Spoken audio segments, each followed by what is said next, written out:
Hello everybody, I hope you guys are doing well. Today we're going to do our vocabulary lesson on 15 words which are really going to make you look fancy when you speak.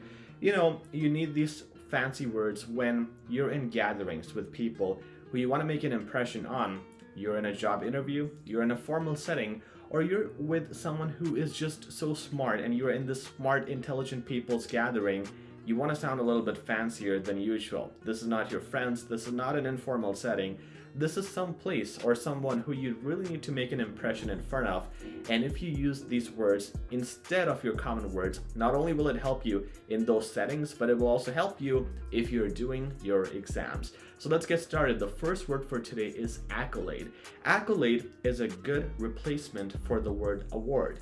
So if I want to say that I won an award or I have an accolade, accolade is way better. I won an accolade, or if you want to say like, I'm not going to get an accolade for doing whatever. It just simply means award or trophy. Something that is an achievement gets an accolade. Word number 2 is antidote. Antidote is fairly common. I hope you guys know this. If you don't, antidote is a treatment, it is a remedy, it is a prescription, for example, for a disease or a problem. You don't only have to use it with diseases, you can also use it with problems. So if I'm going through a problem, the antidote for that is whatever. Okay, word number 3 is bona fide. I have discussed this before, but I wanted to include it in today's list because I want to tell you guys that when you want to say that something is really original, a good original idea, which is taken positively, you say it's a bona fide idea. Okay, so when you call someone a bona fide star, it means they're legitimate, they're original, and you think of them positively. So if I come up with a business idea, people can say that this is a bona fide idea, given that it is a good one, an original one, and something that they feel good about. You can also be a bona fide employee in your company if you're doing really good and you're coming up with creative solutions, creative work ethic.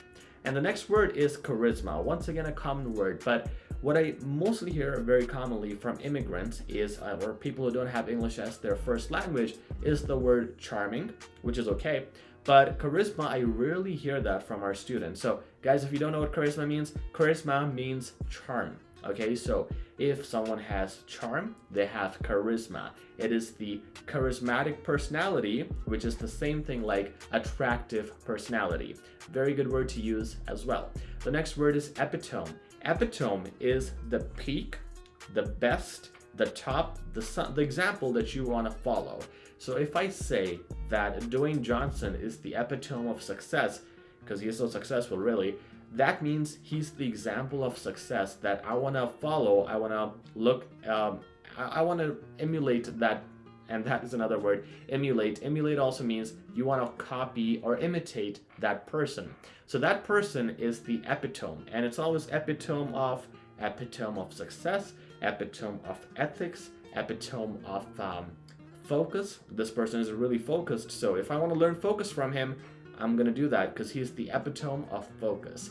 The next word is fastidious. Fastidious people are the ones who give careful attention to something. So I'm very fastidious when I'm making my YouTube videos. For example, I pay a lot of attention to what I'm saying and the detail. The next word is fiasco. Next thing I want to say is something failed. You want to say it's a fiasco. It was a fiasco. It was a failure. Instead of failure, failure again, very common, right? Why don't we say it was a fiasco? Much fancier word. The next one is hearsay. Hearsay is something that is at odds with what is normally believed. So normally, for example, in a religious country, God is the one who is the higher authority. So someone who says that I don't believe in God in that country is going to be doing hearsay, or that word, those phrases, those sentences, those ideas that he is implying, that's just pure hearsay in that country where there's more focus on religion. The next thing is idiosyncrasy. Now, idiosyncrasy is the synonym of uniqueness.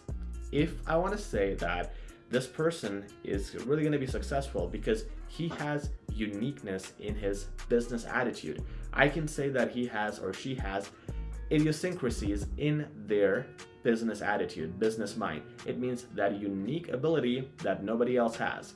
The next word is oblivion. something that you forget. For example, we watch a lot of films nowadays that we forget, right? So I watched this film last time. I don't know if you guys have seen that. Old. Okay, so it's a really cool film. Well, I thought it was a cool film. Okay, so here's the thing. I thought it was a cool film. I bought it, and it was not. So I forgot about it after 1 hour. So I can say that film fell into oblivion. Okay, that means I forgot about it. It was very forgetful. I didn't like it. All right, that's oblivion. Ostracize, word number 11. So if you ostracize someone, you exclude them from the society. It's like someone who's an outcast who just became an outcast. They became an outcast because you ostracized them. Maybe they did something bad, so someone in my family committed a crime, and I'm gonna ostracize him, abandon him, shun him from the family, and this means basically giving them the boot, kicking them out. The next word is paradox. So next time you're in a gathering where you don't agree with someone else, you can say, hey, I think your thoughts are a paradox of my thoughts. Something opposite, something we don't agree on. And that is contradiction or a paradox in certain situations, arguments, thoughts, and beliefs. The 13th word, I was going to say final, but the 13th is quintessential. I like this word, very fancy sounding, quintessential. So quintessential is something that is the perfect example of something. For example, I think we could say that, what was her name? Mother Teresa? No, it was Lady Diana, sorry. I don't know what Mother Teresa did actually. My knowledge is really weak. But Lady Diana actually did lots of charity, right? So we can say the work of Lady Diana was quintessential. It was a quintessential example of charity. So it means it was the best example, something that can be followed, something that can be copied. It's very similar to that word epitome. And we can say that for something that could be a role model or an activity that could be followed by others, it could be a quintessential activity. The second last word is scintillating. Scintillating simply means amazing, something really great. It's a very nice replacement of the word spectacular, excellent, okay? So, but it has to be really, really something important. Like if you have food on the table that you like, just call it delicious. Don't call it scintillating. If you liked a movie, it's a good movie, not scintillating. But if you had, for example, a debate with someone and it was a very fruitful discussion, you know, something so serious, that could be a scintillating conversation. If you had, for example, an experience, so you went to this beautiful place, it was full of natural landscapes, and you thought that it was a scintillating view, that could work as well. So something more serious, not in day-to-day settings, but something really amazing in a unique and a very important, serious, and big-time thing that you want to say is excellent, you can say it's scintillating. And the last word for today is Spartan. So Spartan, I didn't know this, I learned this today.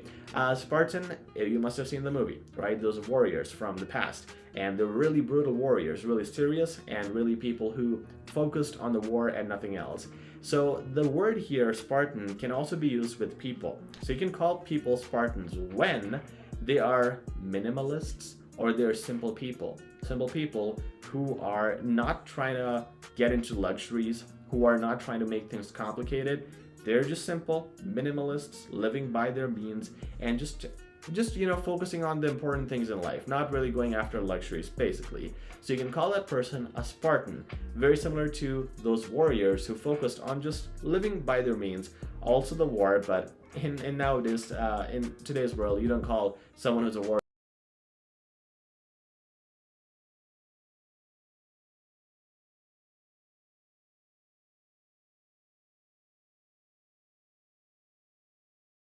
or when you write emails or essays. It could really help out. So I hope you like this video. If you find value in it, please like, share, and subscribe, and I'll talk to you very soon. Take care.